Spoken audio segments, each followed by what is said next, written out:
یک دو یک دو سه چل. بخونی بریم. یک دو سه چل. بیا بنویسیم روی خاک، رو درخت، رو پرنده، رو ابرا.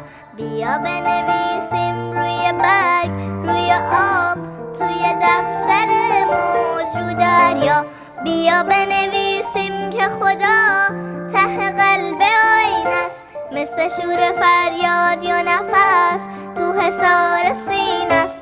با همیشه موندن وقتی که هیچی موندنی نیست، اوج هر صدای عاشقت که شکستنی نیست. با صدا میام همه جا، تو رو می نویسم روی آینه گریه هام، گونه های خیسم. ای که منی اسم تو آسمون پاکه، ریشه صدام نبض عشق زیر پوست